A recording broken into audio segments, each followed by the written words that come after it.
Billionaire left her after honeymoon and panicked when she returned with 3 two-year-old children identical to him. But before we dive into the full story, let me know where you're watching from and what time it is.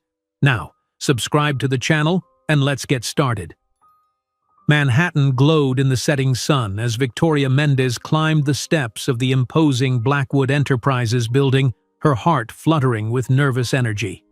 At 26, this talented interior designer of Brazilian origin had conquered not only respect in New York's competitive market, but also the heart of Nathan Blackwood, heir and CEO of the third-largest real estate development company in the United States.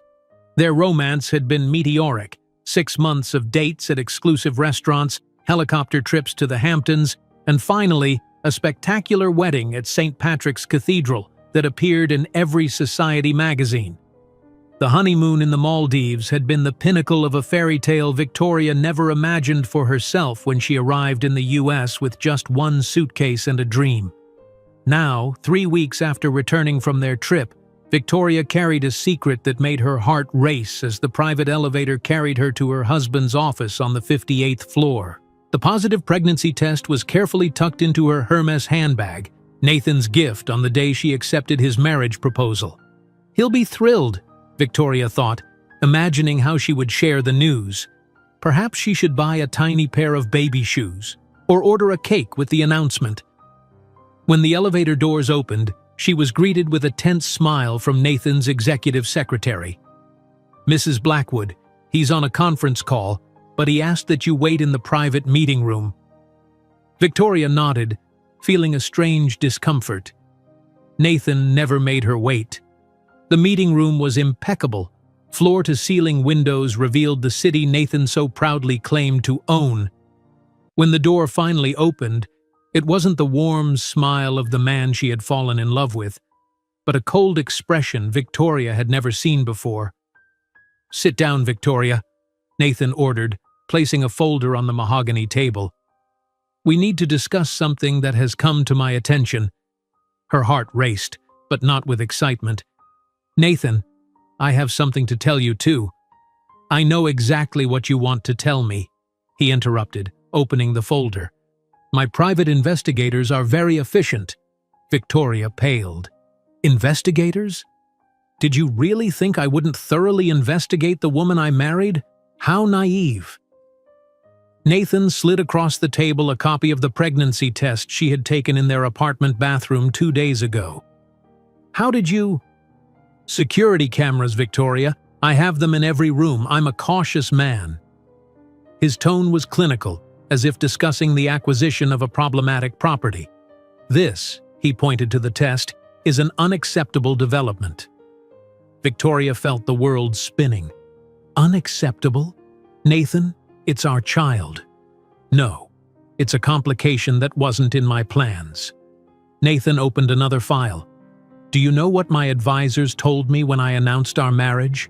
That I was making a mistake. That a Latina immigrant with no significant family connections was an unsuitable choice for the future of the Blackwood dynasty." Each word felt like a physical blow. Victoria instinctively placed her hand over her abdomen, as if to protect the baby she carried from the venomous words.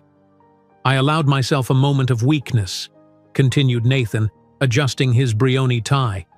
"You are beautiful, Victoria, and temporarily entertaining. But a Blackwood wife? A mother to the heir of my empire?" He laughed, a humorless sound. "My grandfather would turn in his grave." Victoria stood up, trembling. "You can't be serious. We married before God, before everyone. I love you, Nathan." "Love?" Nathan raised an eyebrow. "Love is for people without vision, Victoria. I need strategic alliances, not cheap sentimentality." He pushed another document toward her. "A divorce agreement, already signed by me. Generous considering the circumstances. $2 million, an apartment in Queens, and a car. In exchange, you disappear. Quietly." Victoria couldn't breathe. "And the baby?" "There will be no baby," answered Nathan, his gaze glacial.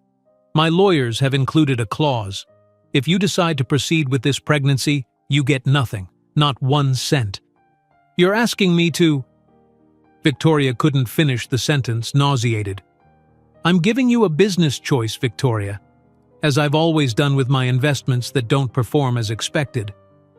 Nathan stood up, buttoning his jacket. You have potential, but it's not enough. It never was. A mediocre designer from a third-world country will never be the matriarch of the Blackwood family. Victoria felt something break inside her. It wasn't just her heart. It was her identity, her confidence, her sense of self-worth. You have 48 hours to decide, concluded Nathan, walking to the door. And Victoria? Don't make the mistake of thinking you can fight me legally. I have judges, politicians, and the press in my pocket. You would be destroyed before you even entered a courtroom. When the door closed, Victoria collapsed in the chair, tears finally cascading down her face. The same city that shimmered through the panoramic windows now seemed like a hostile prison.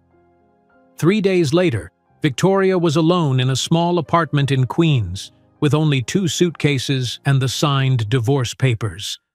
She had refused Nathan's money, not out of pride, but because she couldn't bear the thought of sacrificing her child for any amount.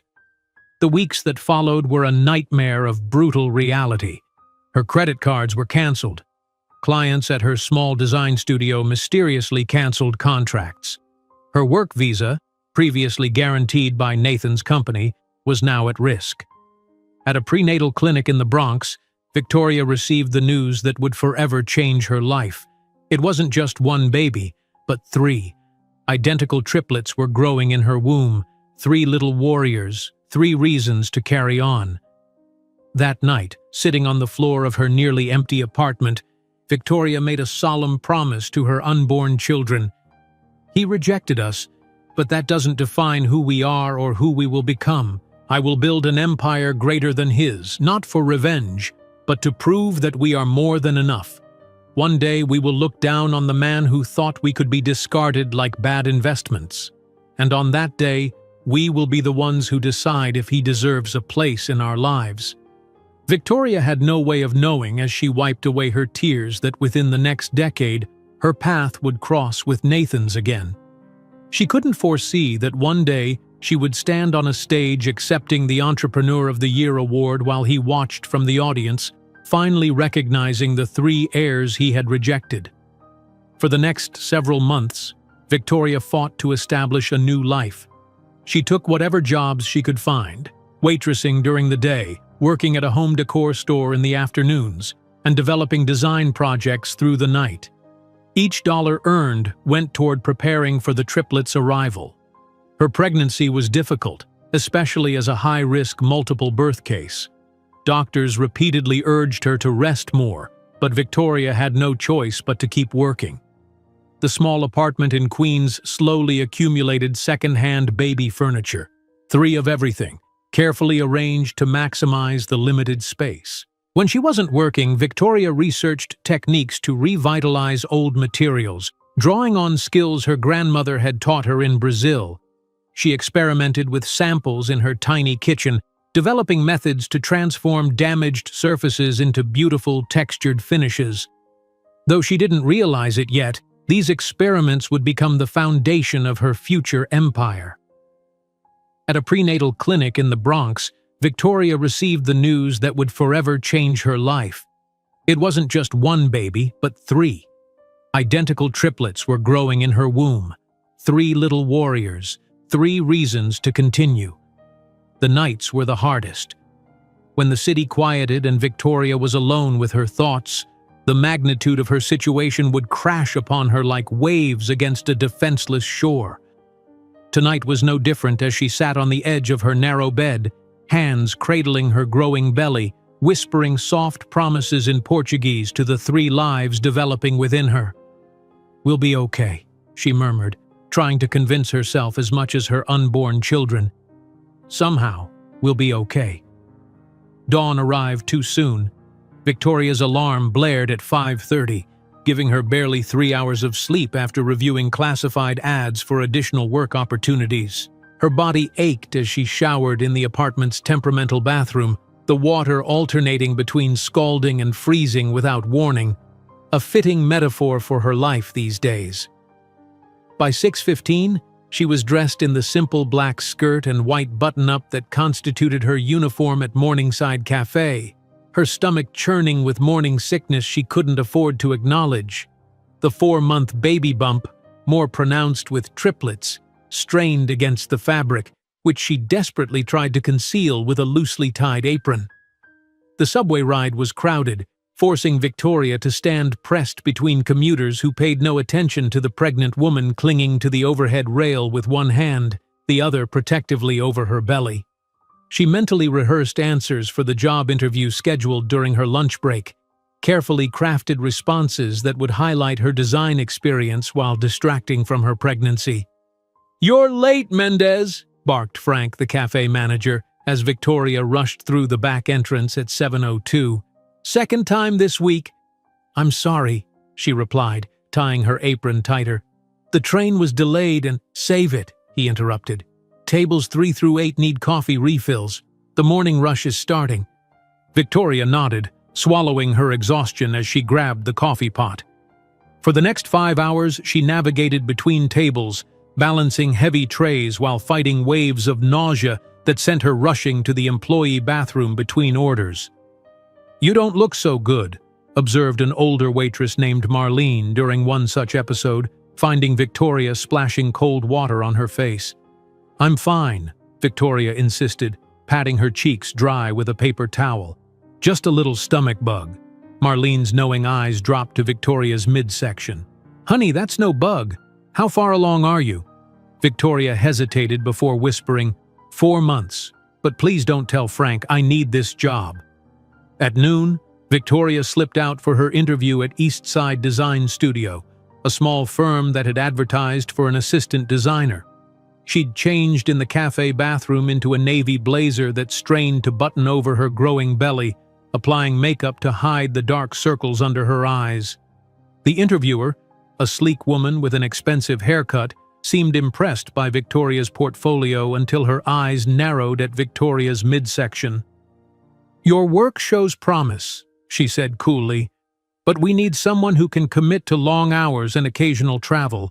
Our clients expect consistent attention." "I'm extremely dedicated," Victoria assured her, recognizing the familiar shift in tone. "My personal circumstances won't affect my professional commitment." The woman's smile didn't reach her eyes. "We'll keep your resume on file. We'll call if something appropriate opens up." Victoria knew there would be no call. By 3 o'clock, she had changed again, this time into a simple dress for her afternoon shift at Homestyle, an upscale home decoration store in Chelsea. Here, at least, her pregnancy wasn't an immediate liability. The flowing dress concealed her condition better than the cafe uniform. "The client is asking about the difference between Egyptian cotton and Supima," said Diane, the floor manager, gesturing toward a well-dressed couple examining bedding displays. Victoria approached with a professional smile. "Good afternoon. I'd be happy to explain the distinct characteristics of each fabric." The woman glanced at Victoria's accent, then exchanged a look with her husband. "Do you have someone else who might be more knowledgeable?" Victoria maintained her smile, though it cost her. "I specialized in textile design during my master's program at the University of São Paulo. I'd be happy to discuss thread counts, durability factors, and maintenance requirements for both options." The couple seemed surprised, then reluctantly engaged as Victoria expertly detailed the merits of each fabric. By the end of the conversation, they purchased the most expensive set in the store. "Nice sale," Diane acknowledged afterward, "but try to minimize your accent when speaking to clients. It makes them uncomfortable." Victoria nodded, another small indignity to swallow in a day full of them. At 7:30, exhausted after her double shift, Victoria dozed off on the subway, jerking awake just in time to avoid missing her stop. The last thing she needed was an extended commute back to Queens. Her tiny apartment welcomed her with silent emptiness. Victoria microwaved leftover rice and beans, then spread design sketches across her small table. This was her third job. Freelance design work she completed between midnight and dawn, charging rates far below her worth just to secure clients. Tonight she was finalizing a small office redesign, her eyes burning as she meticulously adjusted measurements on her laptop. The client had already canceled once after researching her background, code for discovering her connection to Nathan Blackwood, but had reluctantly returned when unable to find comparable quality at Victoria's desperate prices. The following morning brought a new challenge. As Victoria prepared for work, her credit card was declined at the corner pharmacy while attempting to purchase prenatal vitamins. "I'm sorry, ma'am," the clerk said, looking uncomfortable. "It says to confiscate the card." Victoria's cheeks burned with humiliation as she fumbled in her purse for cash, coming up $2 short. She left without the vitamins, promising herself to return after her shift. At the cafe, a familiar face caught her attention. A regular customer who worked in finance and typically ordered the same breakfast each morning. Today, however, his demeanor changed when he looked at Victoria. "You're her, aren't you?" he asked, lowering his voice. "Is Nathan Blackwood's ex-wife?" Victoria froze, coffee pot suspended mid-pour. "I'm just your waitress, sir." "No, I recognize you now from the society pages. Quite the scandal," he continued, eyes gleaming with gossip hunger. "What's a Blackwood reject doing pouring coffee?" Before Victoria could respond, coffee splashed across his expensive shirt, not accidentally.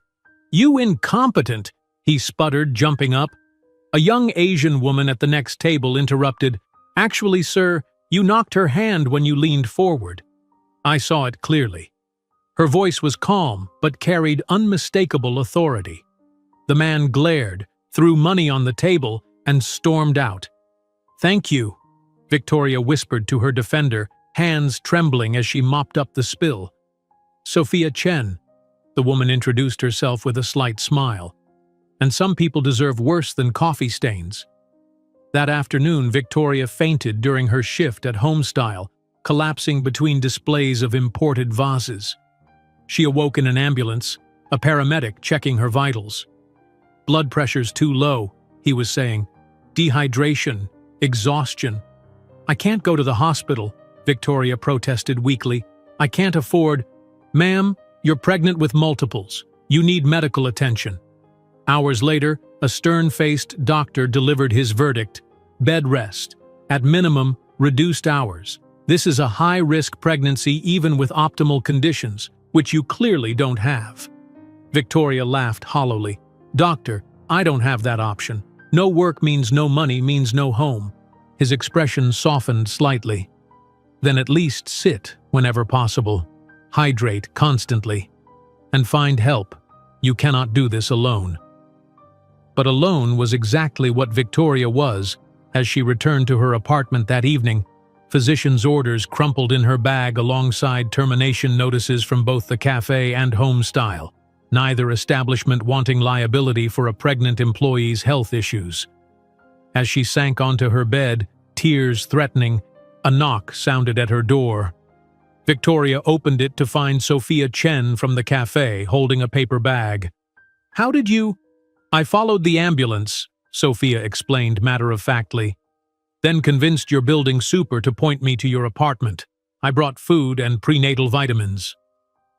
Victoria stared, bewildered by this unexpected kindness. "Why?" Sophia shrugged. "My parents came to America with nothing. I know what starting over looks like." She stepped inside, surveying the sparse apartment. "Now, show me your portfolio while we eat. My family's company needs an office redesign." That night, after Sophia left, Victoria slept better than she had in months. The following weeks established a fragile new rhythm. Sophia connecting Victoria with design clients, often working from Victoria's apartment where she could rest between projects. When Victoria went into premature labor at 32 weeks, it was Sophia who drove her to the hospital, who waited through the terrifying 16-hour delivery, who helped arrange the apartment for 3 tiny infants while Victoria recovered. The first time Victoria held her sons, 3 identical faces with dark hair and startlingly blue eyes, she felt both overwhelming love and paralyzing fear. How would she provide for them? How could she possibly be enough? As if reading her thoughts, Sophia placed a hand on her shoulder. You won't be doing this alone. In the months that followed, Victoria worked with the babies sleeping in second-hand bassinets beside her desk, Sophia often helping while studying for her MBA. They would sketch designs on used napkins, plan business strategies during 3 a.m. feedings, dream of possibilities while juggling triplets. Observing her 3 sleeping sons one night, Victoria couldn't possibly imagine that in 10 years, she would be rejecting a buyout offer from Nathan's company, looking down at him from her $4.7 billion empire. Exhaustion had become Victoria's most constant companion. Between caring for 3 6-month-old babies and maintaining multiple jobs, sleep was a luxury she could scarcely afford. The triplets, though identical in appearance, had already developed distinct sleeping patterns that ensured at least one was awake at any given hour. Just 15 more minutes, Victoria whispered to herself, eyes burning as she completed color schemes for a small restaurant redesign. Alexander and Matthias had finally fallen asleep, but Eduardo remained stubbornly awake, babbling softly in his makeshift crib, actually a dresser drawer padded with blankets. Victoria's 1-bedroom apartment in Queens was a testament to improvisation, every inch optimized for functionality rather than comfort. The alarm clock showed 3:15 in the morning when Victoria finally collapsed onto her pull-out sofa, only to be awakened at 5:30 by Alexander's hungry cries. By 6:45, she had fed all 3 boys, dressed them in matching second-hand onesies, and was preparing for her morning shift at Morningside Cafe. "You're a lifesaver," Victoria told Sophia, who arrived punctually at 7 to watch the triplets. Their arrangement had evolved organically. Sophia would mind the babies while completing her MBA coursework, allowing Victoria to work her cafe shift. In exchange, Victoria helped Sophia with her business plan assignments. "They're getting bigger every day," Sophia observed, lifting Eduardo. "This one's definitely going to be a heartbreaker." Victoria smiled tiredly, gathering her worn purse. "Their 6-month checkup is tomorrow. I'm still trying to figure out how to get all 3 to the doctor without another pair of hands." "I'll reschedule my study group," Sophia offered immediately. Problem solved. The morning rush at Morningside Cafe was particularly brutal. Victoria moved mechanically between tables, her mind constantly calculating rent payments, formula costs, and the dwindling balance in her checking account. She had just finished serving a table of businessmen when she noticed a customer frantically waving. "Excuse me," the man called, his expression annoyed. "You spilled coffee all over my magazine." Victoria approached with towels, apologizing profusely. The glossy architecture magazine, clearly expensive, was indeed soaked with dark liquid. "I'm so sorry, sir. The cup must have tipped when I set down your breakfast." Fatigue had made her clumsy, a luxury she couldn't afford. The man, dressed in an impeccably tailored suit, looked ready to launch into a tirade when Victoria added, "Please, let me try to save it. I know a technique that might help." Without waiting for permission, she hurried to the back room, returning with a small container of white vinegar, baking soda, and a clean cloth. With practiced movements, she began applying the mixture to the stained pages. "What are you doing?" the man demanded, watching with increasing curiosity as Victoria worked methodically. "It's something my grandmother taught me in Brazil," she explained, concentrating on the delicate paper. "She restored old books in São Paulo. The vinegar neutralizes the coffee's acidity while the baking soda draws out the moisture without warping the paper." As Victoria worked, something unexpected happened. The pages not only dried without damage, but the areas touched by coffee and the restoration mixture developed a unique, antiqued patina that actually enhanced the architectural photographs. "That's remarkable," the man said, leaning closer to examine the effect. The vintage aesthetic somehow made the modern buildings in the magazine appear more substantial, more grounded in history. "It's not perfect," Victoria apologized, "but at least the magazine is still readable." "No, it's better than readable." The man extended his hand. I'm Richard Kessler, executive editor at Architectural Horizons. This accident may be the most interesting thing I've seen all month. Do you have a card? Victoria hesitated. I'm just waitressing temporarily. I'm actually a designer. A designer who knows how to transform disasters into opportunities, Richard remarked, studying her more carefully. I'd like to see your portfolio. My portfolio is somewhat outdated, Victoria admitted, thinking of the half-completed projects scattered around her apartment. Bring what you have to this address tomorrow, Richard said, writing on a napkin. We have an old cabinet in our reception area that's been damaged by a water leak. Our regular restoration company quoted an absurd amount to fix it. I'm curious what you might do with it.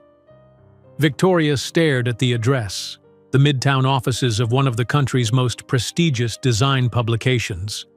Hope fluttered dangerously in her chest. Thank you, I'll be there, she promised, tucking the napkin carefully into her pocket. That evening, after putting the triplets to bed, Victoria called Sophia in a panic. He wants to see my work tomorrow, but everything I have is either from before Nathan, or just sketches for tiny projects. And how am I supposed to bring 3 babies to a professional meeting? First, breathe, Sophia instructed calmly. Second, I'll watch the triplets. Third, show him your restoration experiments, the ones you've been doing on our furniture. Victoria glanced around the apartment. Over the past months, she'd been practicing her grandmother's techniques on second-hand furniture, developing her own variations.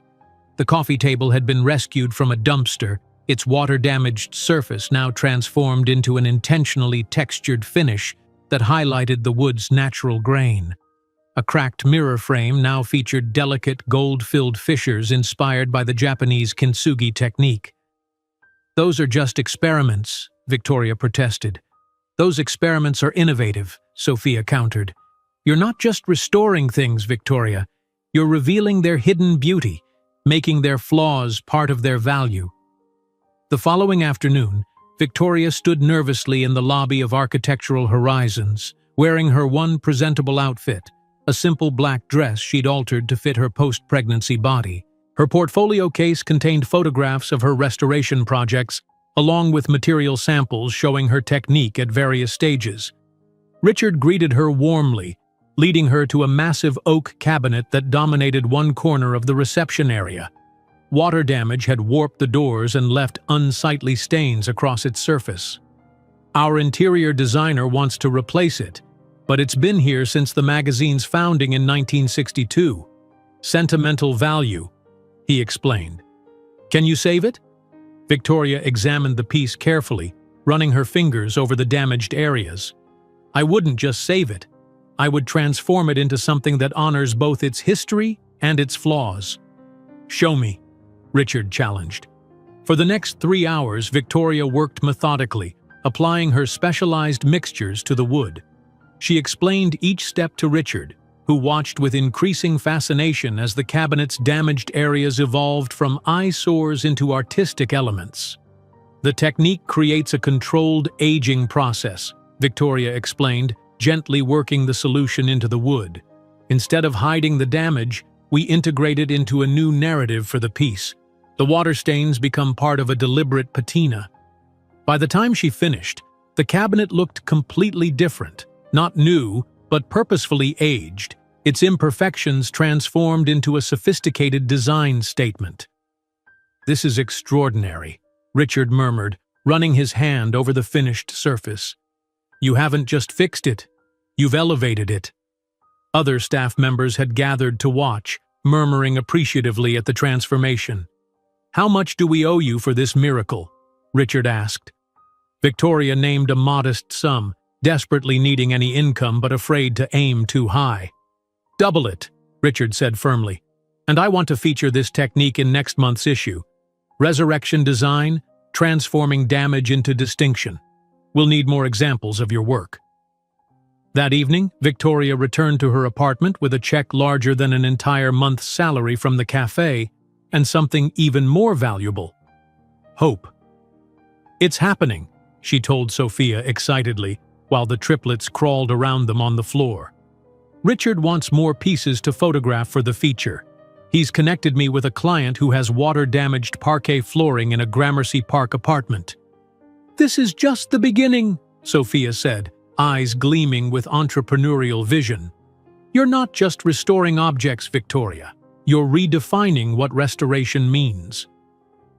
Throughout the night, they experimented with Victoria's technique on various materials: wood, leather, stone, even fabric, discovering that each responded differently, creating unique textural effects. What if we called it Revive? Sophia suggested as dawn approached.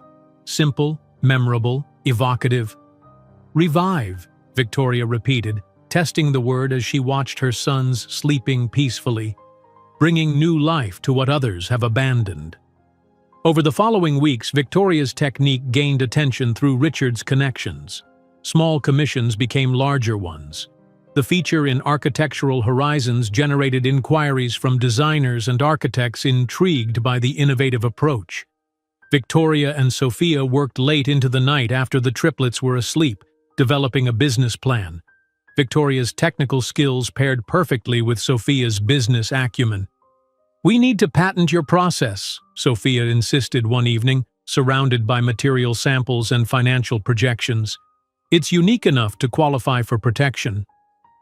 "Patents cost money," Victoria reminded her, always conscious of their limited resources. "Investments require capital," Sophia countered. "This isn't just a technique, it's the foundation of something bigger." When a wealthy client offered Victoria $5,000 to restore the water-damaged walls of his Soho loft, transforming the damage into an artistic statement, she knew Sophia was right. This wasn't just a service, it was an entirely new approach to design and restoration. Using most of her earnings, Victoria filed the patent application for her Revive technique. The night after submitting the paperwork, she stood by the window of her apartment, watching her sleeping sons, each face identical yet already showing hints of distinct personalities. Between samples of materials and initial projects scattered throughout the small apartment, Victoria couldn't predict that her technique of reviving the discarded would become a metaphor for her own life and a revolution in the real estate market that would one day surpass the Blackwood Empire. The patent for the Revive technique became the cornerstone upon which Victoria and Sophia began building their fledgling company. As dawn broke over Queens, Victoria stood at her tiny kitchen counter, preparing 3 identical lunchboxes while simultaneously reviewing architectural plans on her tablet. At 4 years old, the triplets had developed distinct personalities that both challenged and delighted her daily. "Mommy, I finished my numbers," Alexander announced, holding up a sheet of paper covered in surprisingly neat rows of calculations, far beyond typical preschool mathematics.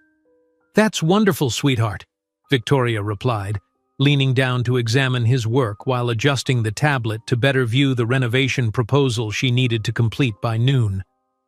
Across the table, Matthias carefully arranged colored blocks in precise patterns, his brow furrowed in concentration, while Eduardo hummed softly as he drew intricate designs that showed remarkable spatial awareness for a child his age.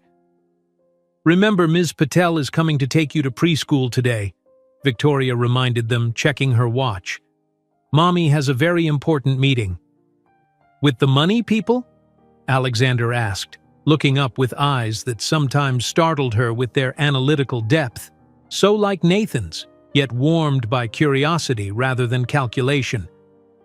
"Yes, with potential investors," Victoria confirmed, marveling at how much her son absorbed from the conversations around him. The meeting was scheduled for 9 o'clock at a sleek midtown office, the third such presentation in as many weeks. Previous attempts to secure significant funding had ended with polite rejections, always couched in terms that Victoria recognized as prejudice disguised as business concerns. "Your concept is fascinating," one investor had told her last week, but without established connections in New York real estate or a more substantial portfolio. The unspoken message was clear. A single mother with a foreign accent and no family backing was too risky, regardless of her innovative technique. After ensuring the boys were safely off with their caregiver, Victoria changed from her practical home clothes into a carefully tailored navy suit, purchased second-hand but impeccably altered by her own hands. In the 3 years since founding Revive Design Group, every dollar had been strategically allocated, with personal luxuries always last on the list. "We need them more than they need us," Sophia reminded Victoria as they rode the elevator to the investors' offices. "Remember that. We're offering something revolutionary." Victoria nodded, clutching her portfolio case. Inside were before and after photographs of their projects, detailed cost analyses, and the projections Sophia had meticulously prepared.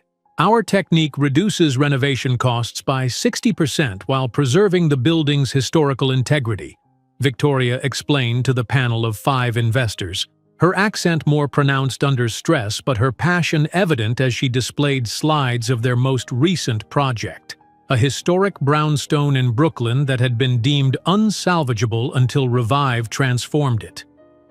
"Interesting approach," noted the lead investor, a gray-haired man whose expression remained carefully neutral. "But without a proven track record or significant industry connections?"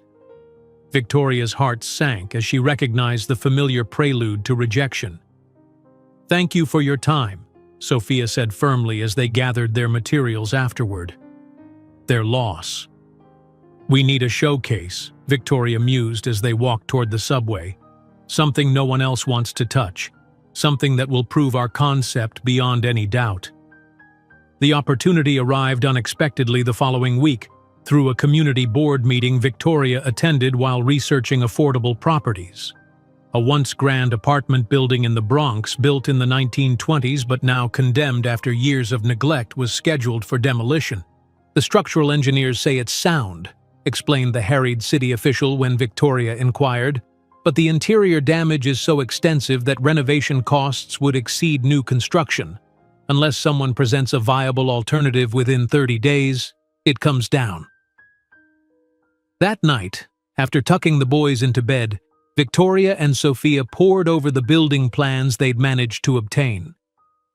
"This is perfect," Victoria whispered, excitement building as she identified areas where their technique could transform water damage and decay into design features. "We could preserve the original details while making the spaces livable again." "The numbers are tight," Sophia cautioned, calculator in hand. "We'd need to convince the community board, secure permits, and find affordable labor."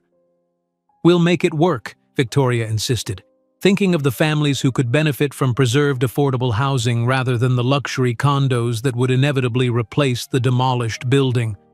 For the next week, Victoria barely slept, developing detailed plans while still maintaining her client work. The triplets often helped in their own way, Alexander organizing material samples by color and texture, Matthias calculating quantities with surprising accuracy, and Eduardo creating pattern designs that Victoria sometimes incorporated into her plans. On presentation day, Victoria stood before the community board, her heart pounding but her voice steady as she explained how Revive could transform the condemned building. "Traditional renovation strips away history and character," she explained, displaying her detailed renderings. "Our approach honors what came before while creating spaces that meet modern needs, and we can do it for 40% less than conventional methods." Skepticism gradually gave way to interest as board members examined the samples and photos Victoria provided. When the vote came, 7-2 in favor of giving Revive a chance, Victoria felt a surge of triumph that rivaled the day she'd received her patent approval. The project became a race against time and budget constraints. Victoria often worked on site until late at night after spending her mornings with the boys before preschool. Sophia managed their growing team of workers, many hired from the very community they were serving, trained in the Revive techniques. "Mommy, why does that wall look like that?" Matthias asked during a weekend visit to the site, pointing to a section where Victoria had transformed water stains into an intentional pattern. "Because sometimes the most beautiful things come from what others see as damage," Victoria explained, watching understanding dawn in her son's thoughtful eyes. As the transformation progressed, neighbors began stopping by to witness the building's revival. A local reporter, initially skeptical, became increasingly fascinated by the approach. "You're not just preserving a building," he observed, photographing a restored lobby where cracked marble had been filled with bronze-tinted resin, creating veining that looked intentional rather than damaged. "You're changing how people think about preservation versus demolition." The article he wrote for the Bronx community paper caught the attention of a senior editor at Architectural Digest who arranged to visit the nearly completed project. "This is revolutionary," the editor declared, running her hand over a wall where Victoria had transformed peeling plaster into a textured finish that resembled expensive Italian stucco. "Would you be interested in a feature?" As the Revive team celebrated this breakthrough, Victoria faced another significant challenge: finding the right school for her sons. Their current preschool teacher had taken her aside last week. "Mrs. Mendez, your boys are extraordinary," she'd explained gently. "They need an environment that can challenge them individually. Alexander's mathematical abilities are years beyond his age. Matthias shows scientific reasoning that astounds our staff, and Eduardo's artistic and musical talents are exceptional." Victoria sat now in the admissions office of a prestigious private school known for nurturing gifted children, her stomach tight with anxiety. "My sons are identical triplets," she explained to the admissions director, "but each has unique talents that need nurturing. I understand your school offers scholarships based on merit rather than financial need." "We do," the director confirmed, reviewing the boys' remarkable assessment results. "However, our scholarship funds are limited, and supporting 3 children simultaneously would be unprecedented." Victoria leaned forward. "I don't ask for charity. I can pay partial tuition now, with the balance deferred until our company reaches profitability milestones. My sons deserve an education that recognizes their potential."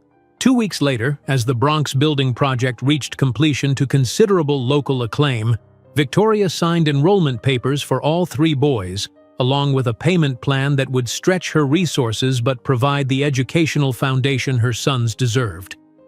The evening after the building's official reopening ceremony, Victoria and Sophia stood in their new office space, small but legitimately theirs, with Revive Design Group on the door in elegant gold lettering. "To new beginnings," Sophia toasted, raising a paper cup of champagne they'd splurged on to celebrate. Victoria clinked her cup against her friend's, gazing out the window at the city skyline. The Empire State Building glowed in the distance, a symbol of ambition realized against all odds. "This is just the beginning," she said softly, thinking of how far they'd come and how much further they would go. While observing the first article about Revive in a small design publication, Victoria couldn't possibly imagine that, in a few years, she would be declining a buyout offer from Nathan's company while he watched helplessly as the Blackwood empire gradually declined. The feature in Architectural Digest transformed Revive Design Group's trajectory almost overnight. While the article highlighted the technical innovation of Victoria's patented restoration process, it was the human element that captured readers' imagination. A Brazilian immigrant single mother of triplets who had revolutionized urban renewal with her philosophy that damage could be transformed into distinction. "Your phone has been ringing non-stop for 3 hours," Sophia announced, entering Victoria's modest office with yet another stack of message slips.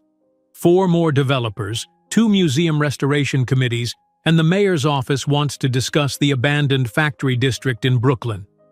Victoria looked up from her sketches, dark circles beneath her eyes testifying to another night of minimal sleep.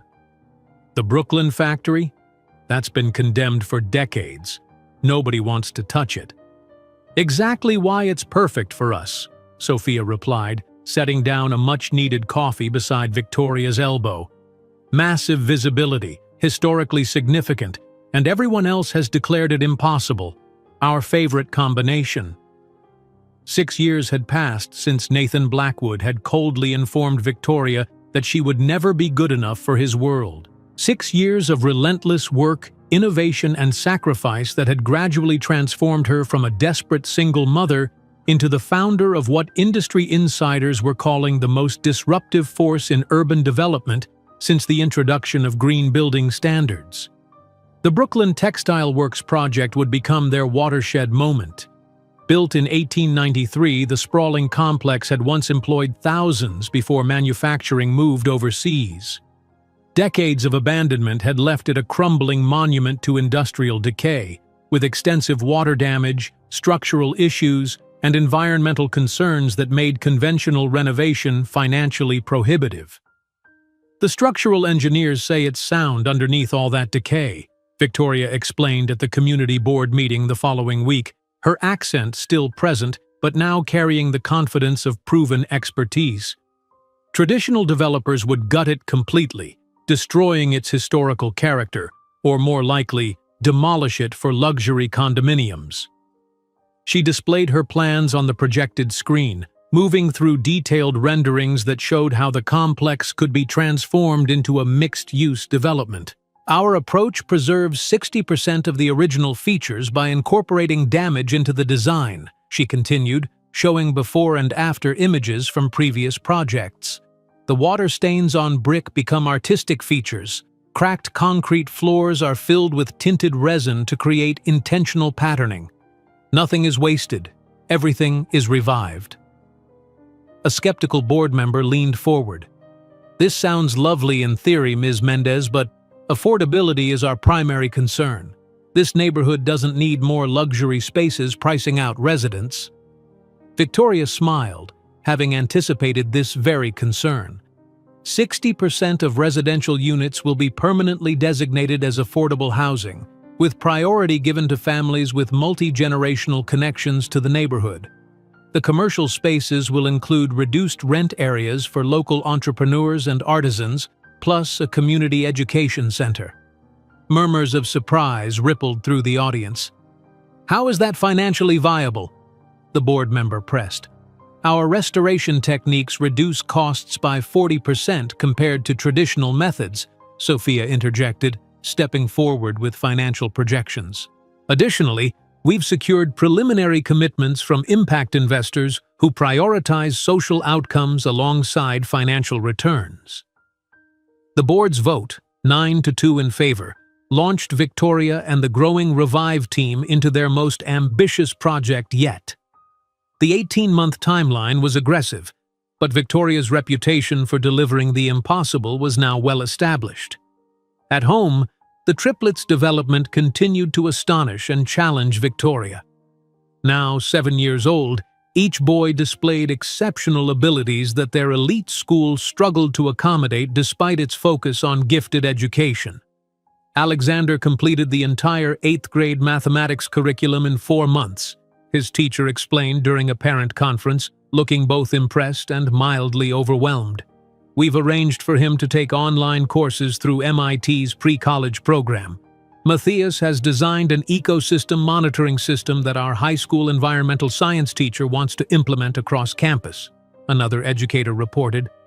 And Eduardo, the music instructor began, her eyes lighting up. Well, the New York Youth Symphony has invited him to audition. They've never considered someone so young, but his cello playing is simply extraordinary. Victoria listened with pride tempered by concern, acutely aware that her professional responsibilities often conflicted with her desire to nurture her son's remarkable talents. The balance was a perpetual challenge, one she navigated with careful scheduling and quality over quantity in their time together.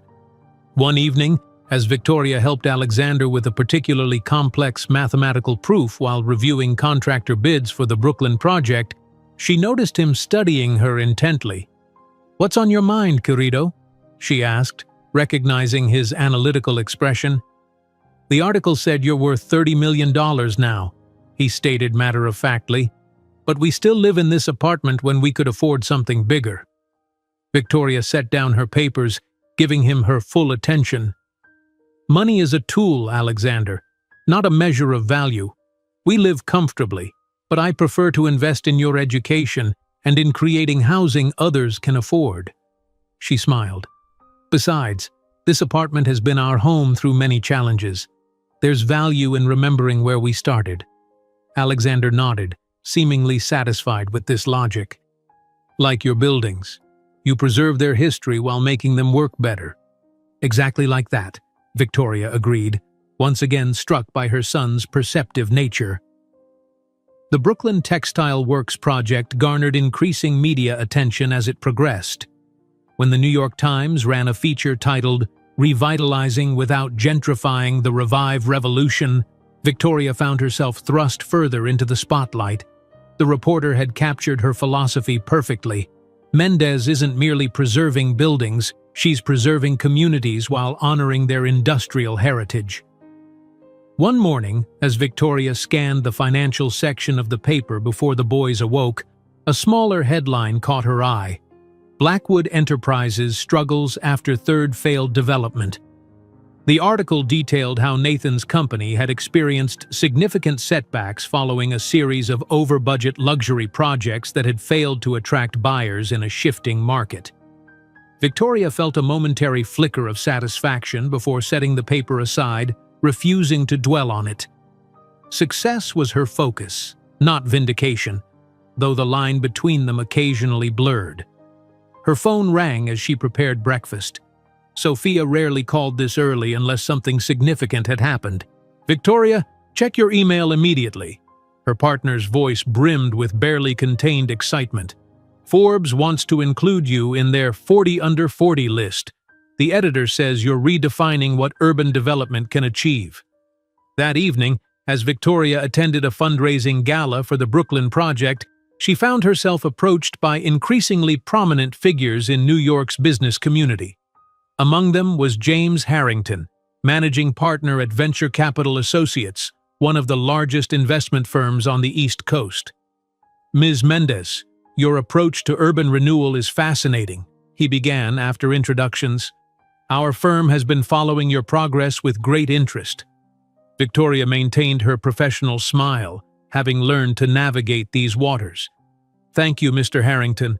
We're particularly proud of how our projects benefit communities while remaining commercially viable." "Indeed, which is why I'd like to discuss a potential investment partnership." His direct approach surprised her.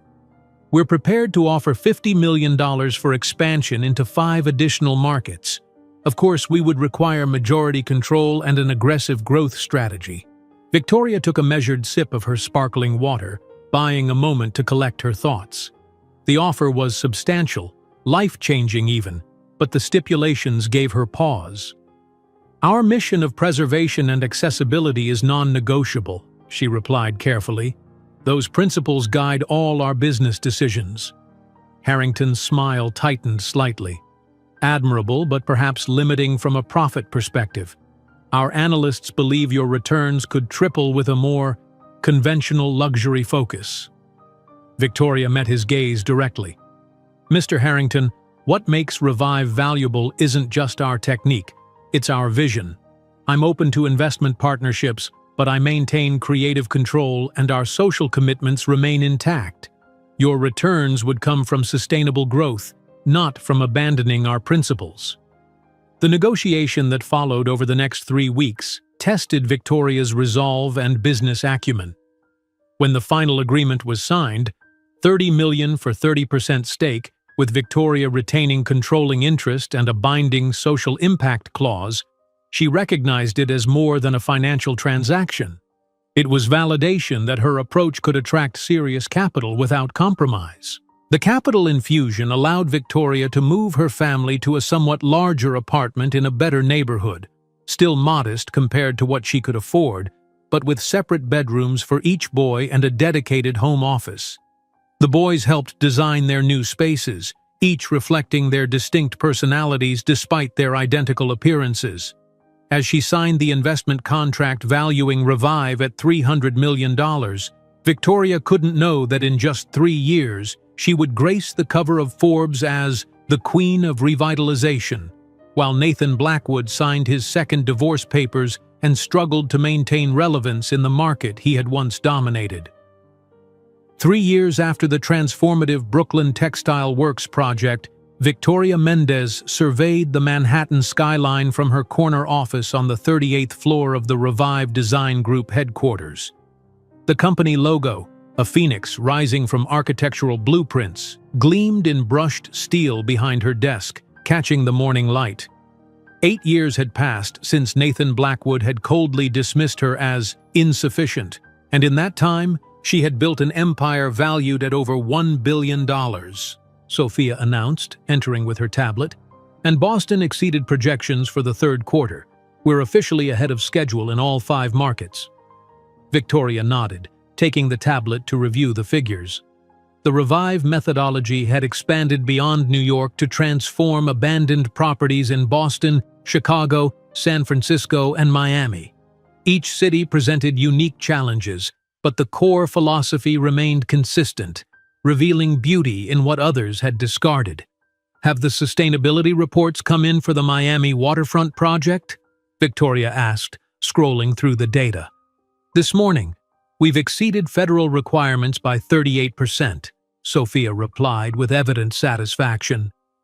The mayor's office called to say they want to use our approach as a model for climate resilience in historic districts.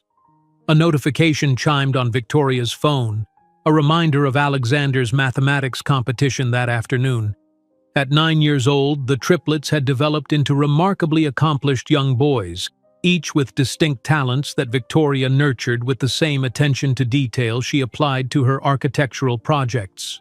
I need to leave by 3 to make Alexander's competition, Victoria noted, adding it to her mental schedule that already included a board meeting and a conference call with potential investors in Seattle. The intercom buzzed. Ms. Mendez, your 9:30 is here. The Revive Foundation team.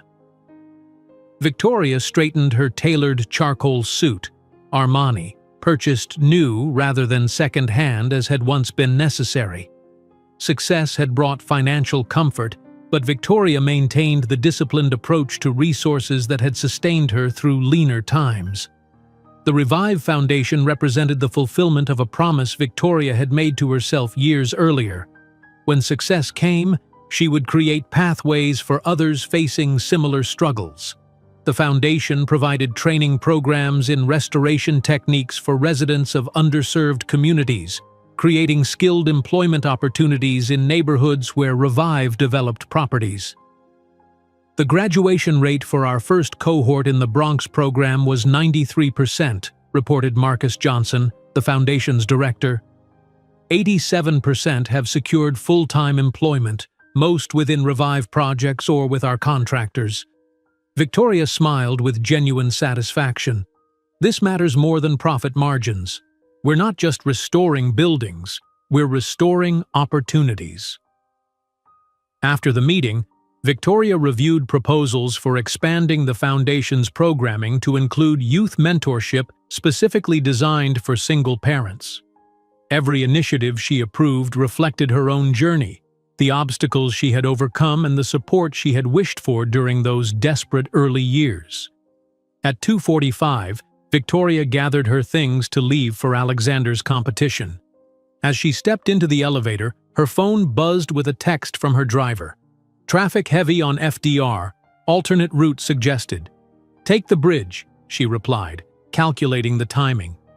Alexander's competition began at 3:30. She would make it. Barely. She had never missed a significant event in her son's lives, a commitment she maintained despite the growing demands of her expanding company. The venue for the mathematics competition was a prestigious private school on the Upper East Side, where students from across the city gathered to demonstrate their exceptional abilities. Victoria slipped into the auditorium just as the first competitors were being introduced, spotting Alexander's precisely combed dark hair in the front row. His posture, straight-backed, hands folded neatly, mirrored her own when addressing important clients. As she took her seat, Victoria noticed Mateus and Eduardo in the audience, each absorbed in their own activities while supporting their brother. Mateus read the latest National Geographic, his fascination with environmental science evident in the notes he jotted in the margins. Eduardo practiced finger positions silently, preparing for his upcoming cello recital. Alexander completed his mathematical proofs with methodical precision, finishing well before his allotted time. The judge's raised eyebrows told Victoria all she needed to know even before the results were announced. When Alexander was awarded first place, his smile was restrained but genuine, an expression that occasionally reminded Victoria painfully of Nathan, though Alexander's eyes held warmth that his biological fathers had always lacked. That evening, during their family dinner, a sacred ritual Victoria maintained regardless of work demands, Matthias looked up from his plate with the direct gaze that signaled a serious question. "Mom, Julia Harrington at school said her father knows you. She said her dad wanted to buy your company but you wouldn't sell." Victoria set down her fork, giving the question her full attention. The triplets were at an age where they absorbed everything, processing information with remarkable acuity. "Mr. Harrington's company invested in Revive but wanted control of our decisions," she explained carefully. "Sometimes in business, people believe that profit should come before principles. I disagreed." "She also said you used to be married to someone important," Eduardo added, watching Victoria's expression closely. The moment Victoria had long anticipated had arrived. As the boys grew older and their resemblance to Nathan became more pronounced, particularly in their striking blue eyes, questions about their parentage were inevitable. "Your biological father is someone I knew many years ago," Victoria confirmed, choosing her words carefully. "He made the choice not to be part of our lives before you were born." "Because he didn't want us?" Alexander asked, his analytical mind cutting directly to the core issue.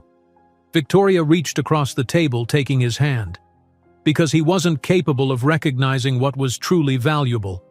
That reflects his limitations, not yours, never yours."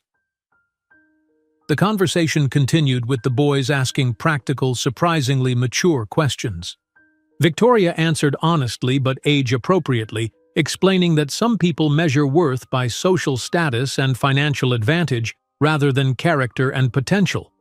"Like the buildings everyone wanted to tear down, but you saw their value," Matthias observed with remarkable insight. "Exactly like that," Victoria agreed, her throat tight with emotion. The following morning, Sophia entered Victoria's office with an unusually serious expression. "We need to discuss a potential PR situation. The Milton Society Gala next month. Diana Whitford is chairing the committee." Victoria stiffened slightly. Diana had been part of the social circle she briefly entered during her marriage to Nathan, one of the women who had smiled to her face while whispering about the Brazilian gold digger behind her back. "I see," Victoria replied, maintaining her composure. "And this concerns us because she's requested a meeting to discuss Revive potentially sponsoring the event. It's high profile, excellent exposure, but likely to involve uncomfortable encounters," Victoria finished. "Schedule the meeting. We've earned our place at these tables, Sophia. I won't avoid them because of the past." The encounter came sooner than expected. That very afternoon, Victoria attended a luncheon celebrating women in architecture, finding herself seated at a table with several prominent society figures, including Elaine Carrington, who had been one of Nathan's most vocal supporters during their divorce. "Victoria!" Elaine exclaimed with theatrical surprise. "I barely recognized you. How different you look." Victoria smiled politely, aware that her tailored Dior suit and subtle but expensive jewelry presented a stark contrast to the desperate young woman Elaine had last seen. "Success agrees with me," she replied simply. "And these must be your sons." Elaine continued as the triplets approached the table, having just returned from the event's youth program. "My goodness, what striking eyes they have. They remind me so much of—" "Mom, can we go see the architectural models they're displaying in the lobby?" Alexander interrupted, his intuitive understanding of the tension evident in his protective stance. "Of course," Victoria replied, grateful for the timely rescue. "Please excuse us, Elaine." In the car afterward, Alexander asked directly, "That woman knew him, didn't she? Our biological father?" Victoria nodded, impressed by her son's perception. "Yes, she did." "Is that why she looked at us strangely?" Eduardo questioned. "Some people are uncomfortable with reminders of the past," Victoria explained gently, especially when the present didn't unfold as they expected. Later that evening, after the boys were asleep, Victoria reviewed her emails one final time before bed. Among the dozens of messages was one that made her pause. "Acquisition inquiry, Blackwood Enterprises." The message was brief and formal, expressing interest in acquiring a minority stake in Revive Design Group, citing synergistic opportunities in complementary market segments. Victoria stared at the sender's address, confirming it was indeed from Nathan's company.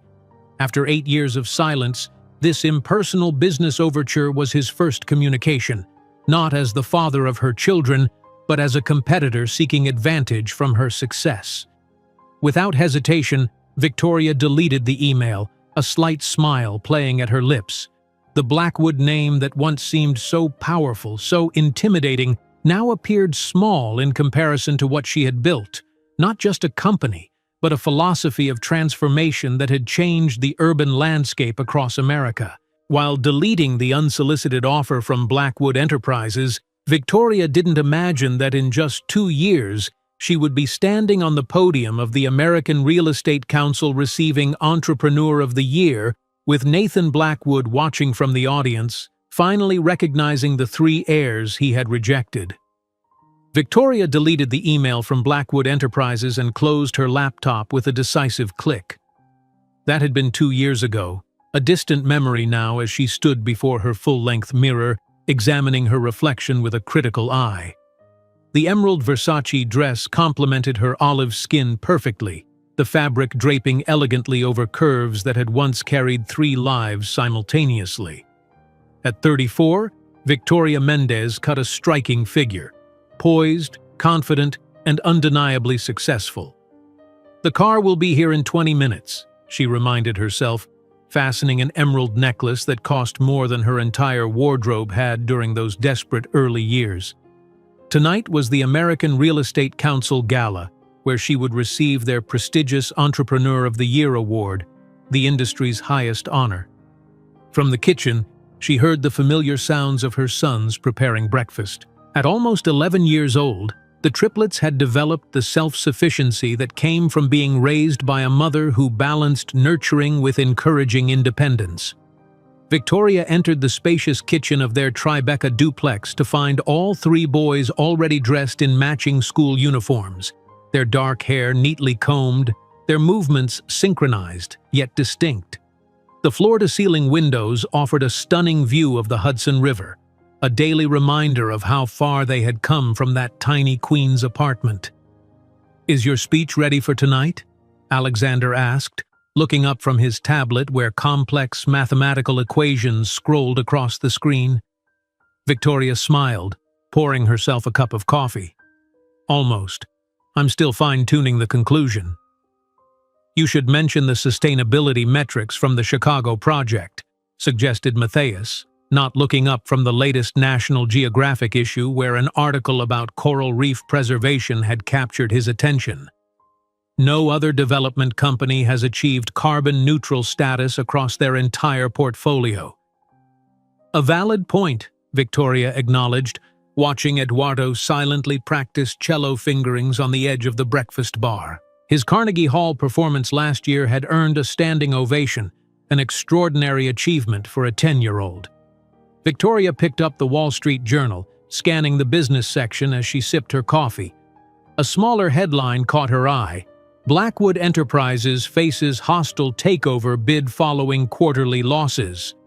The article detailed how Nathan's once formidable company had lost significant market share to innovative competitors like Revive, while expensive divorce settlements and failed luxury developments had depleted their financial reserves. Something tightened in Victoria's chest, not quite satisfaction, but perhaps recognition of life's strange symmetry. She set the paper aside, unwilling to give Nathan's failures more attention than they deserved. "I wish we could attend your ceremony tonight," Alexander said, voicing the disappointment they all felt. My mathematics competition has the worst timing. Victoria crossed the kitchen to embrace him.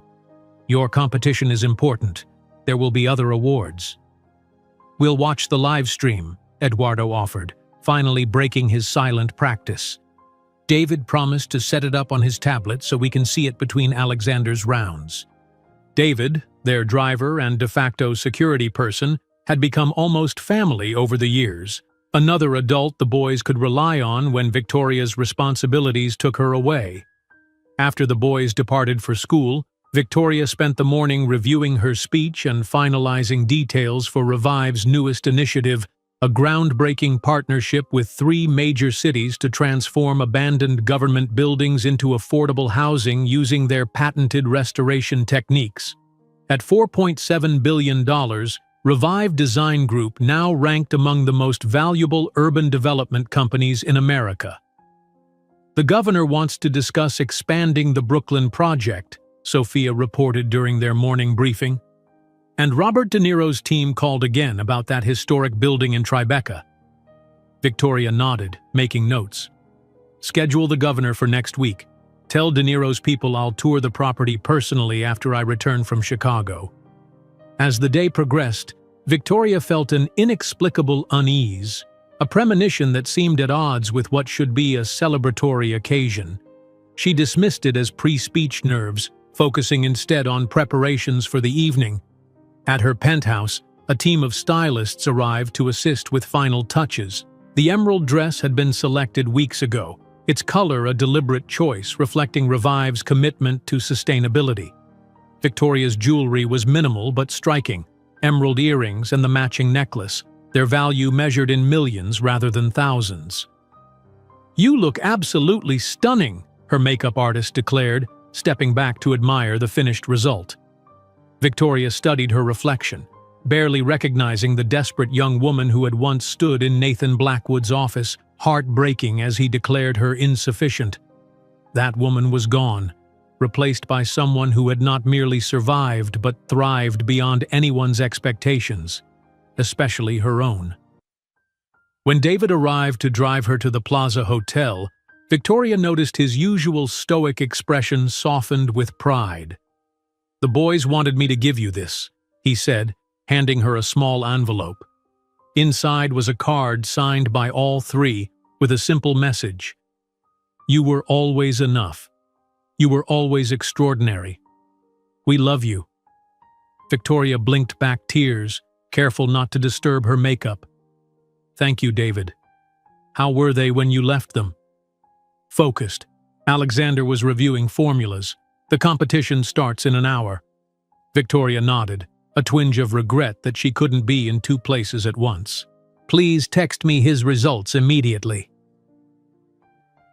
The drive to the plaza passed in contemplative silence.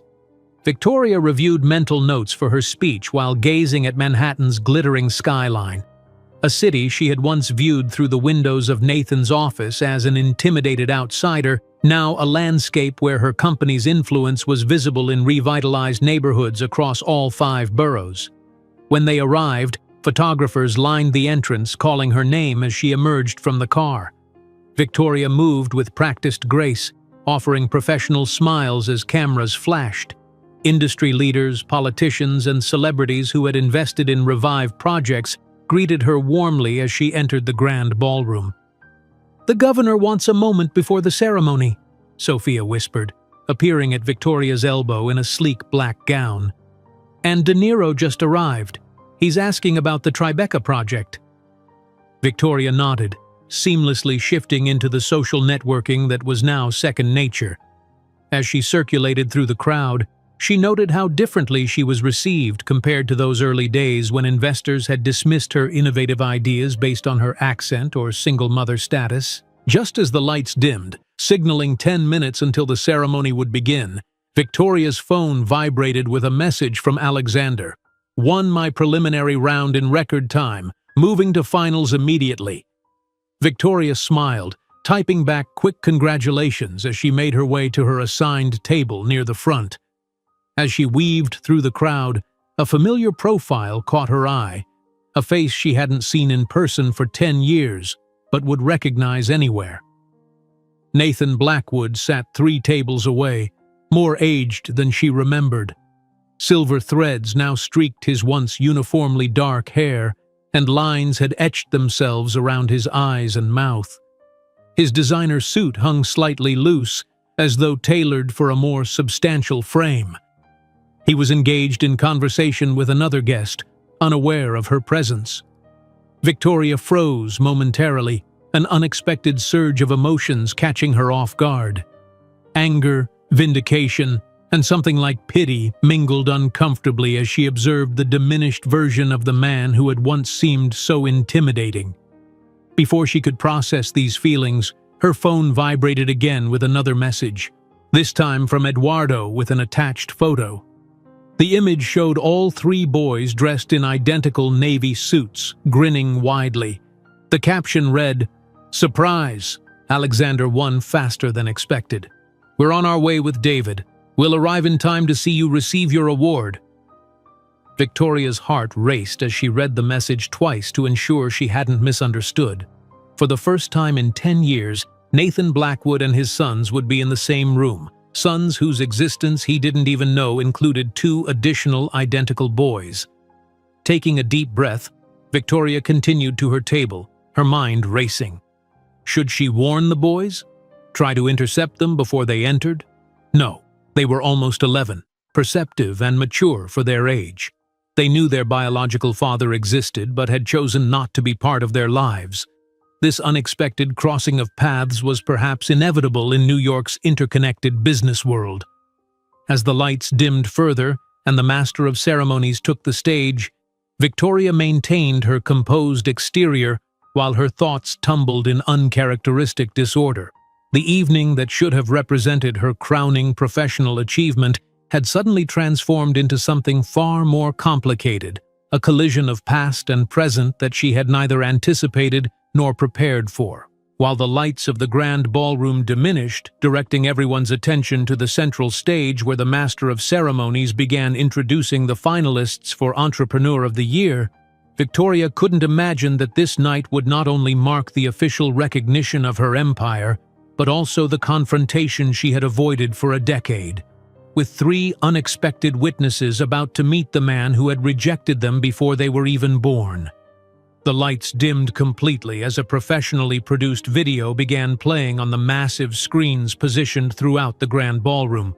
Victoria's poised exterior betrayed none of the turbulence within as the narrator's voice filled the room.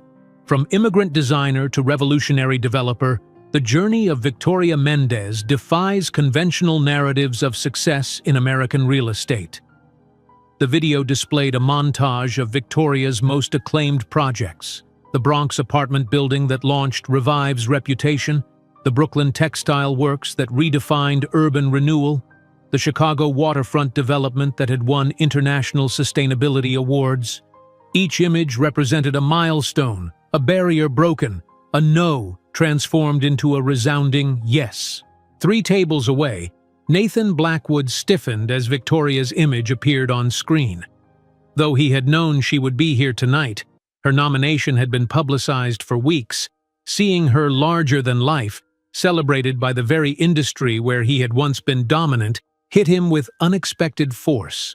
He reached for his water, his hand less steady than he would have liked.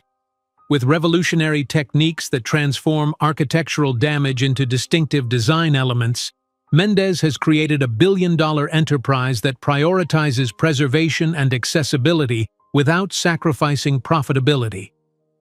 The narrator continued as images of Victoria meeting with mayors, governors, and community leaders flashed across the screen.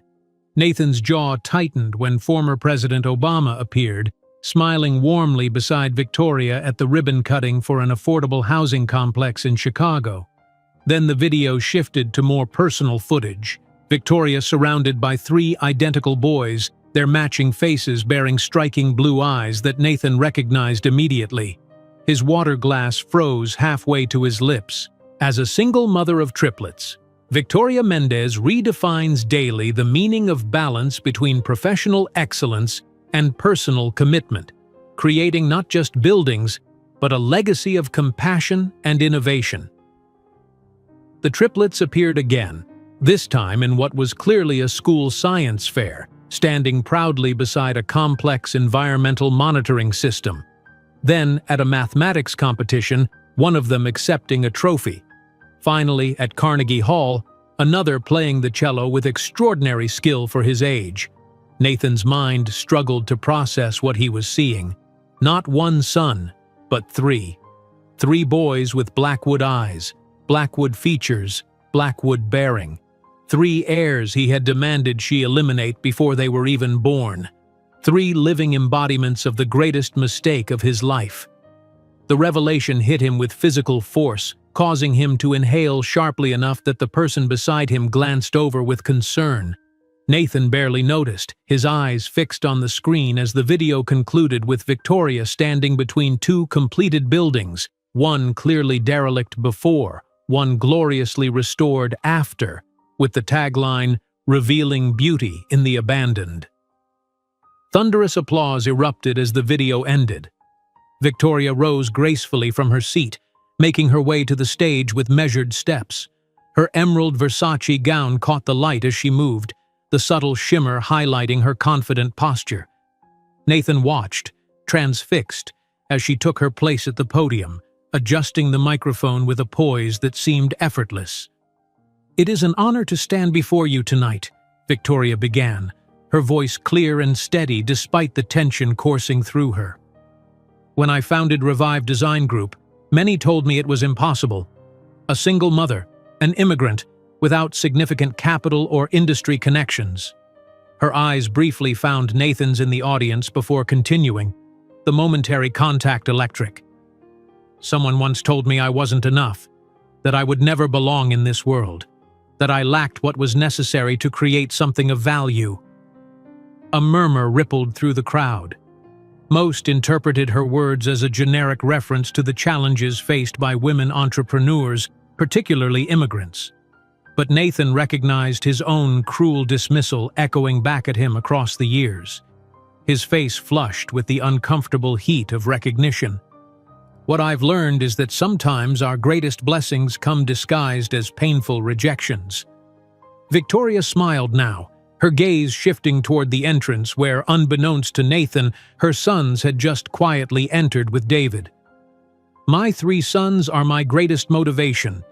I built Revive not just to restore buildings, but to show them that we can transform any abandoned structure into something beautiful and valuable, whether it's a historic building or a shattered life."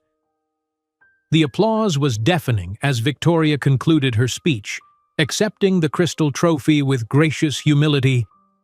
As she descended from the stage, photographers and reporters immediately surrounded her, camera flashes creating a storm of light around her radiant figure. Nathan remained seated, paralyzed by the collision of past and present. He had followed Victoria's rise from a distance, first with dismissive skepticism, then with disbelief, eventually with grudging respect, and finally with the dawning realization that she had surpassed him in every measurable way.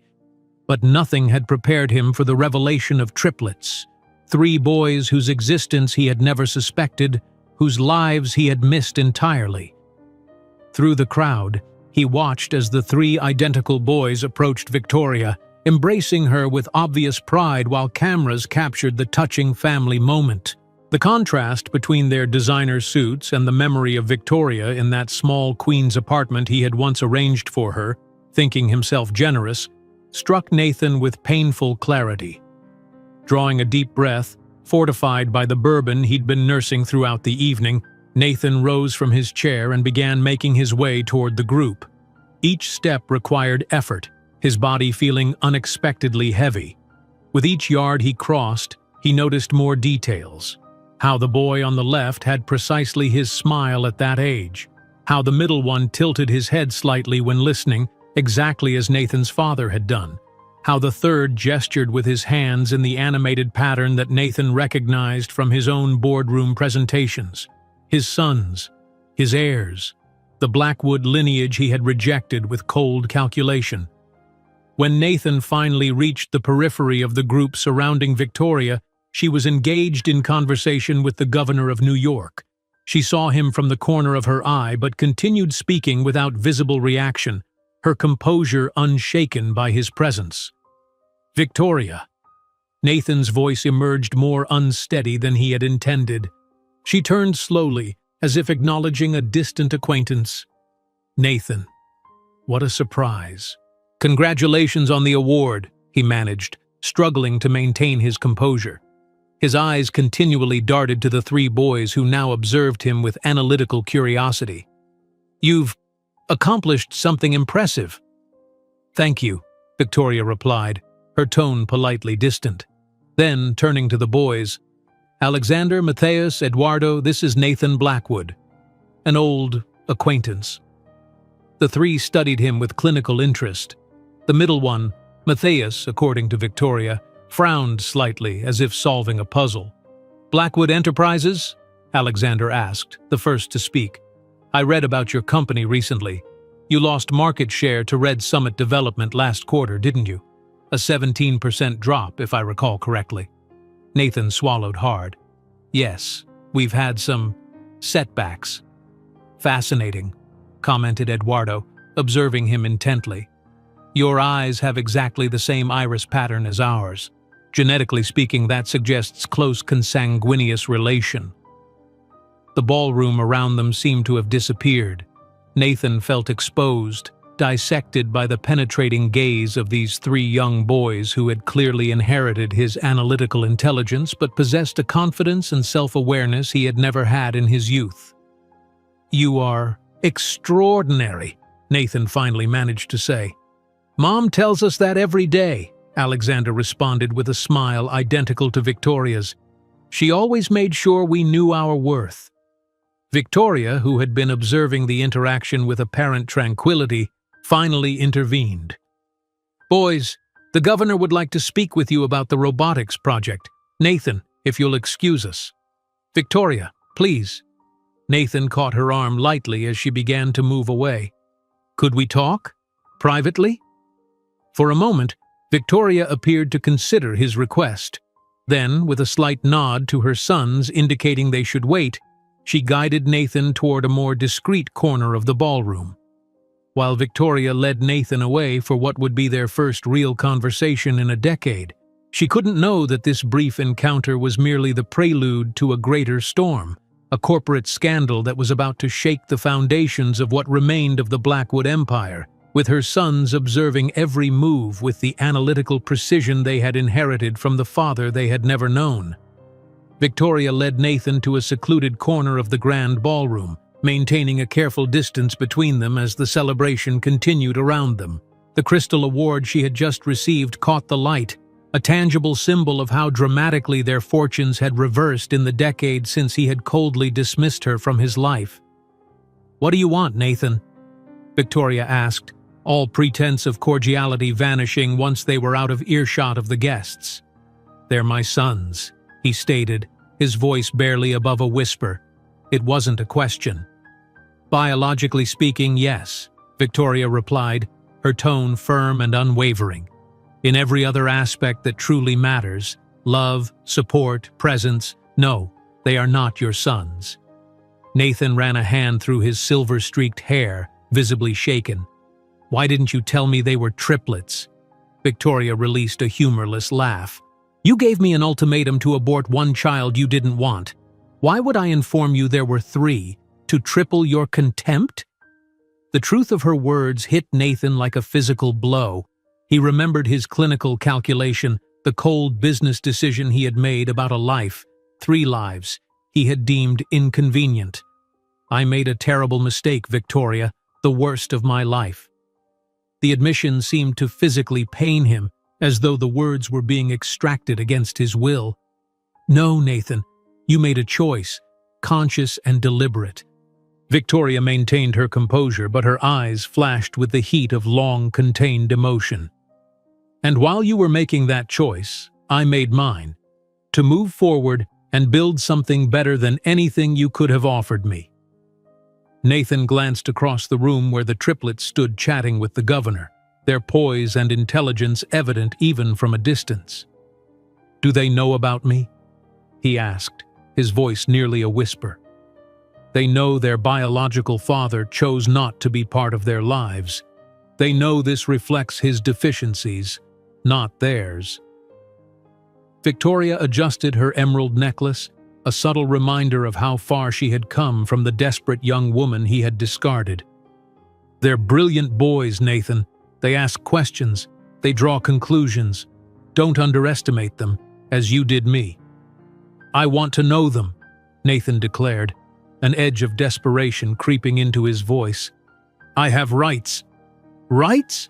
Victoria cut him off, her voice glacial. You renounced any rights the moment you handed me those divorce papers with a clause that essentially instructed me to terminate my pregnancy. She stepped closer, keeping her voice low but intense. Do you know the difference between us, Nathan?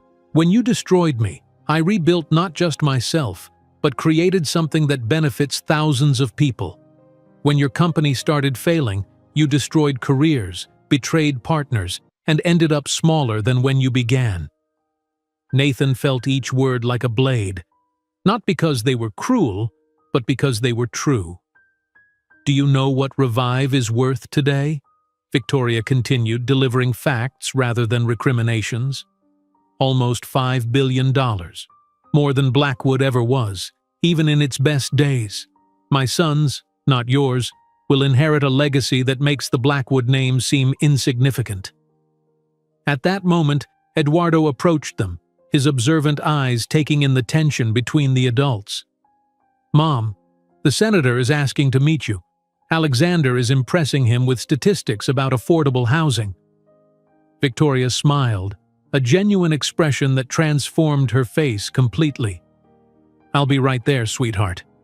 Turning back to Nathan, this conversation is over. Forever. As Victoria walked away with Eduardo, Nathan remained rooted in place, watching what could have been his family. 3 brilliant sons, an extraordinary wife, an empire built on real values, not just money and power. Across the ballroom, Victoria was welcomed with warm embraces from all 3 boys, forming an impenetrable circle of love and loyalty that Nathan knew, with painful certainty, he could never penetrate. The following morning, Nathan woke to find his worst fears realized. The New York Times secondary headline read, "Tense Moment at AREC. Declining magnate confronts billionaire ex-wife." The accompanying photo captured Victoria and Nathan during their brief conversation, perfectly illustrating the contrast between them. She radiant in her success, he visibly diminished by the realization of what he had lost. Nathan threw the newspaper aside and reached for his phone, which had been buzzing incessantly since dawn. 37 missed calls, most from his legal team and board members. Before he could return any of them, his private line rang. "Have you seen the business channels?" his CFO demanded without preamble. "Our stock is in freefall.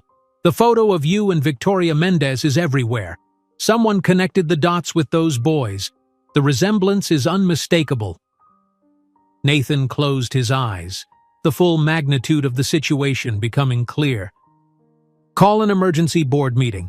2 hours. By the time Nathan arrived at Blackwood Enterprises' Midtown offices, significantly downsized from the imposing headquarters he had once commanded, his lawyer was already waiting, grim-faced. "The shareholders are filing suit," he informed Nathan bluntly. "They're claiming you deliberately concealed the existence of potential heirs, materially affecting their investment decisions. The triplets could have legal claim to Blackwood assets." "That's absurd," Nathan protested, though without conviction. "Victoria has never sought any connection to Blackwood. It doesn't matter what she's sought. The boy's existence raises questions about succession planning and liability that should have been disclosed years ago." Nathan loosened his tie, feeling the walls closing in. "What do I need to do?" "We need a statement from Victoria, something confirming you both agreed to keep your paternity private, that it was a mutual decision." With trembling fingers, Nathan dialed Victoria's number, a contact he had maintained but never used over the years. To his surprise, she answered on the 3rd ring. "Victoria," he began, his voice strained. "We need to talk about the boys." "We have nothing to discuss, Nathan. As I said last night, any decision about meeting you belongs exclusively to them." "You don't understand," Nathan insisted, desperation evident in his tone. "I'm being sued. That photo of us is everywhere. Someone made the connection with the boys, and now my shareholders are suing me for concealing material information about potential heirs." Victoria's silence on the other end lasted several seconds. "And how exactly does this concern me? I need a statement from you, something confirming we agreed to keep my paternity private, that it was a mutual decision." The audacity of his request was met with disbelief. "Let me understand. You want me to lie to save your reputation? To protect what remains of your company?" "Victoria, I'm begging. Everything I've built is crumbling. Just as my life crumbled when you discarded me pregnant and alone." Victoria's voice remained calm, but carried the weight of 10 years of overcome pain. "The difference, Nathan, is that I rebuilt my life piece by piece, without shortcuts, without lies, without manipulations." "What do you want?" Nathan asked, defeated. "Money? A stake in Blackwood? I don't want anything from you. I never did." Victoria paused, choosing her next words carefully. "But I'll tell you what I'll do. I won't actively feed this story. I won't go to the press with our past. Not because you deserve my discretion, but because my sons deserve the dignity of not having their birth transformed into a public scandal." The silence from Nathan's end was palpable. "As for the boys," Victoria continued, "as I said, the decision to meet you or not is theirs. I'll send an email with our lawyer's contact information. If they decide they want some kind of relationship, it will be on their terms, not yours." "Thank you," Nathan murmured, the word clearly unfamiliar on his lips. After hanging up, Victoria remained motionless for several minutes, experiencing a strange lightness. For 10 years, she had carried the weight of Nathan's abandonment, not as a conscious burden, but as a shadowy presence that occasionally manifested in moments of doubt. Now, confronting him not from a place of weakness, but from unshakable strength, she finally felt truly free. That evening after dinner, the triplets presented Victoria with their collective decision. "We'd like to meet him," Alexander announced. "One meeting, supervised, on neutral ground." "Primarily for scientific curiosity," added Matthias. "The opportunity to observe genetic traits firsthand is valuable for my studies." "And to close a chapter," concluded Eduardo, "to understand where we came from, even if it doesn't define where we're going." Victoria nodded, proud of their maturity. "I'll respect your decision." While preparing her sons for the meeting with the man who had rejected them, Victoria couldn't imagine that the conversation that would follow would not only close a painful chapter of her life, but also open the door to an unexpected form of justice when Nathan, desperate, would offer the boys the last thing of value he still possessed, the Blackwood legacy he had once tried to deny them. The private dining room at Osteria Venezia on the Upper East Side had been chosen for its discretion. Nathan arrived 30 minutes early, nervously adjusting his tie and instructing the staff about the exact temperature for the water service, a meaningless detail that gave him the illusion of control over an uncontrollable situation.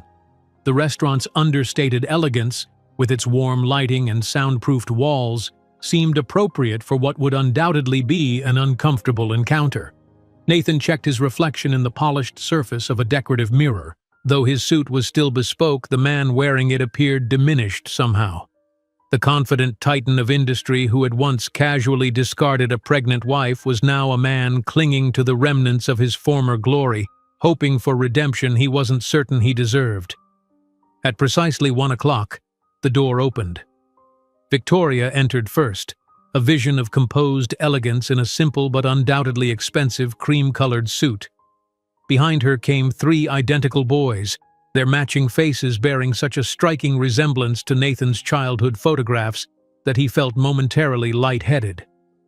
"Thank you for coming," Nathan began awkwardly, remaining standing as Victoria guided the triplets to their seats. The boys observed him with an unnerving, analytical intensity. Victoria took her place beside her sons, her posture conveying protective vigilance.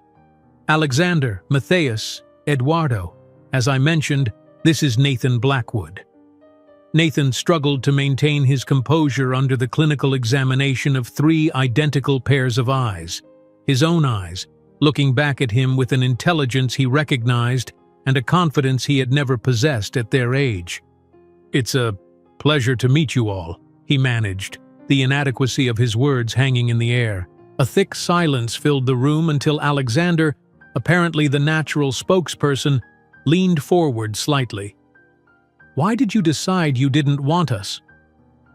The directness of the question, delivered without anger but with unflinching precision, caught Nathan off guard. He had expected small talk, perhaps gradual circling of the central issue. But these boys, his sons, apparently shared neither his capacity for evasion nor his patience for social niceties. Nathan paled visibly, his prepared responses evaporating. I was a different man then. Selfish, obsessed with status and control." "That doesn't answer the question," observed Matthias calmly. "Your personal characteristics explain the behavior, but not the specific decision." Nathan glanced toward Victoria as if seeking assistance but found only a neutral expression. This was their conversation, not hers. "I was afraid," Nathan finally admitted, his voice stripped of its usual authority. "Afraid that a child, I didn't know there were three, would change my plans. Afraid that a wife who didn't belong to my social circle would compromise my position. Afraid that I wouldn't be a good father." He paused, swallowing visibly. "And I was right about the last part at least. I wouldn't have been a good father to you." The triplets exchanged glances, seemingly communicating without words in a way that excluded both adults in the room. "And now?" Eduardo asked, his musical voice surprisingly gentle. "Why do you want to know us now?" Nathan's hands fidgeted with his water glass. "Because I've lost everything I thought was important and realized I never had what truly mattered." His eyes glistened with uncharacteristic emotion. "I'm not asking to be your father. That right belongs to the person who was there for you all these years." "Our mother," Alexander stated, his voice carrying unmistakable pride. "Yes, your mother." Nathan looked at Victoria with a mixture of regret and admiration. "She's done an extraordinary job raising you, better than I ever could have." Victoria remained silent, allowing her sons to navigate the conversation at their own pace. Each question they asked was thoughtful, precise, and occasionally startlingly mature. They inquired about Blackwood family medical history, about Nathan's educational background, about his career trajectory. Nathan answered everything with a transparency that seemed to surprise even Victoria. "What happened to your company?" Matthias asked, after Nathan had explained his grandfather's founding of Blackwood Enterprises. Nathan sighed. "A series of poor decisions, overextension into luxury markets just before an economic downturn, 2 expensive divorces, and—" He hesitated, then continued with painful honesty, "an inability to adapt to changing markets. I was too arrogant to recognize innovation when I saw it, even when it was right in front of me." Victoria recognized the veiled reference to her own company, but maintained her composed silence. As the lunch progressed through 2 hours of careful conversation, Nathan began to relax slightly, his desperate desire to impress giving way to something more genuine, a humble recognition of the extraordinary young men his biological sons had become without any contribution from him. When dessert was cleared away, Nathan asked the question that had been weighing on him. "Would it be possible? Could I see you again?" The triplets exchanged their mysterious glances, communicating in that silent language Victoria had learned to respect but could never fully interpret. "Perhaps," Alexander answered finally. "We need to process this experience first." Nathan nodded, accepting the conditional response with more grace than Victoria had expected. "I understand. Thank you for giving me this opportunity." In the taxi returning to their Tribeca home, Victoria listened as her sons discussed their impressions with analytical precision, categorizing their observations like scientists reviewing experimental data. His neuro-linguistic patterns indicate significant regret, noted Matthias. The micro-expressions when discussing his past decisions showed authentic emotional distress. He seems sad, Eduardo observed simply, always the most emotionally intuitive of the three. Natural consequences of poorly calculated decisions, responded Matthias with characteristic pragmatism. It's strange, reflected Alexander, gazing out at the passing cityscape, seeing our traits in someone who is essentially a stranger. Victoria remained silent, marveling at their resilience and maturity. Where many might have seen a potentially traumatic meeting with a father who had rejected them, her sons approached it as an opportunity for learning and growth. 6 months after that initial meeting, Victoria received notification that Blackwood Enterprises had been officially acquired by a Chinese conglomerate. Nathan, removed from the board that had once feared and revered him, retreated from public life almost entirely. The triplets maintained sporadic contact with him, an occasional email, a meeting every few months. The relationship never developed the depth that Nathan secretly hoped for, but evolved into a mutual respect that, considering the circumstances, was more than he deserved. On their 15th birthday, the boys received formal letters from Nathan, accompanied by legal documents. He had established educational trusts for each of them, not with his now limited funds, but with family properties he had managed to preserve from the corporate acquisition. "This is not an attempt to purchase your affection," he wrote. "It is simply an acknowledgement that, as Blackwoods by blood, you are entitled to a share of the family legacy, regardless of how I feel about you or how you feel about me." Victoria, reading the letter with them, felt an unexpected emotion. Not because Nathan had finally done something right, but because her sons now possessed all the pieces of their story, both good and bad, and could move forward with complete knowledge of who they were and where they came from. That night, sitting on her terrace overlooking the city that had truly become her own, Victoria reflected on the extraordinary journey of the past 15 years. The abandonment that should have destroyed her had instead forged a stronger, more compassionate, more successful version of herself. Nathan had lost everything he valued. Victoria had gained everything that truly mattered. And the three extraordinary young men who slept under her roof were living proof that sometimes the most painful rejections can lead to the greatest triumphs. As Manhattan's lights sparkled against the night sky, Victoria raised her glass in a silent toast, not to vengeance or poetic justice, but to resilience, to the human capacity to transform pain into purpose, rejection into determination, and adversity into empire. An empire built not on the quicksand of pride and appearances like Nathan's, but on the solid foundation of love, hard work, and unshakable dignity. An empire that would endure for generations. If you enjoyed today's video, I'm sure you'll love the next one. Don't waste time. Just click on the screen.